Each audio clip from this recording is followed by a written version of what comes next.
Academic લાઇબ્રેરીમાં શેનો સમાવેશ થાય છે? સ્કૂલ, કોલેજ અને યુનિવર્સિટી લાઇબ્રેરીઓ. યુનિવર્સિટી લાઇબ્રેરીનો મુખ્ય હેતુ શું હોય છે? સંશોધન અને ઉચ્ચ શિક્ષણ માટે. કોલેજ લાઇબ્રેરી કયા પ્રકારમાં આવે છે? શૈક્ષણિક લાઇબ્રેરી. સ્કૂલ લાઇબ્રેરીનું મુખ્ય લક્ષ્ય શું છે? બાળકોની વાંચનની આદત વિકસાવવી. યુનિવર્સિટી લાઇબ્રેરી કોના નિયંત્રણ હેઠળ આવે છે? યુનિવર્સિટી માળખાની અંદર. એકેડેમિક લાઇબ્રેરીમાં મુખ્ય ઉપયોગકર્તા કોણ હોય છે? વિદ્યાર્થી, પ્રોફેસરો અને સંશોધકો. એકેડેમિક લાઇબ્રેરી કઈ ભાષામાં સામગ્રી આપે છે? અંગ્રેજી અને સ્થાનિક ભાષાઓ. એકેડેમિક લાઇબ્રેરીના મુખ્ય ભાગ શું છે? રેફરન્સ વિભાગ. યુનિવર્સિટી લાઇબ્રેરીમાં શું મહત્વ ધરાવે છે? રિસર્ચ જર્નલ અને ઈ સ્ત્રોતો. એકેડેમિક લાઇબ્રેરીનો મુખ્ય ફંડ સ્ત્રોત કયો છે? સરકારી અનુદાન. જાહેર લાઇબ્રેરી કયા માટે હોય છે? દરેક માટે. જાહેર લાઇબ્રેરીનો નિયમ શું છે? મફત અને સાર્વજનિક ઉપયોગ. જાહેર લાઇબ્રેરી કયા સ્તરે કાર્યરત હોઈ શકે છે? ગ્રામ્ય, તાલુકા, જિલ્લા અને રાજ્ય સ્તરે. જાહેર લાઇબ્રેરીના ઉદ્દેશ્યોમાં શું સામેલ છે? સામાજિક અને શૈક્ષણિક વિકાસ. રાજા રામમોહન રાય લાઇબ્રેરી ફાઉન્ડેશન કઈ લાઇબ્રેરીને સહાય આપે? જાહેર લાઇબ્રેરી.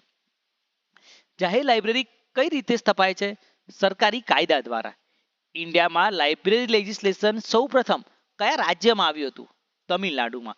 પબ્લિક લાઇબ્રેરીમાં કેટલા વિભાગ હોય છે? જેમ કે બાળક વાંચન વિભાગ, પ્રવેશ નિયંત્રણ વિભાગ. જાહેર લાઇબ્રેરી સામાન્ય રીતે કેવી હોય છે?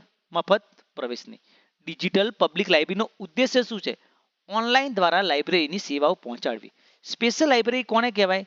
વિશિષ્ટ વિષય પર આધારિત લાઇબ્રેરી. સ્પેશિયલ લાઇબ્રેરીઝ કયા ક્ષેત્ર માટે હોય છે?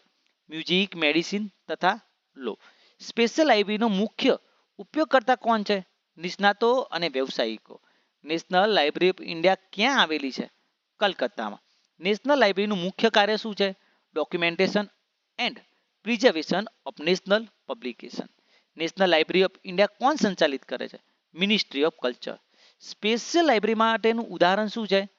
આઈસીએસએસઆર લાઇબ્રેરી, નાસ્ડોક અને આઈસીએમએલ લાઇબ્રેરી, એટલે કે બધા જ. નેશનલ લાઇબ્રેરીના દસ્તાવેજો કોના માટે ઉપલબ્ધ છે? જાહેર માટે. સ્પેશિયલ લાઇબ્રેરીની સેવાઓમાં શું આવે છે? કરંટ અવેરનેસ સર્વિસ અને selective dissemination of information service. Special library અને નેશનલ લાઇબ્રેરી વચ્ચેનો મુખ્ય તફાવત શું છે? એક્સેસ, સબ્જેક્ટ કવરેજ અને પર્પઝ ઓફ ધ ડોક્યુમેન્ટેશન.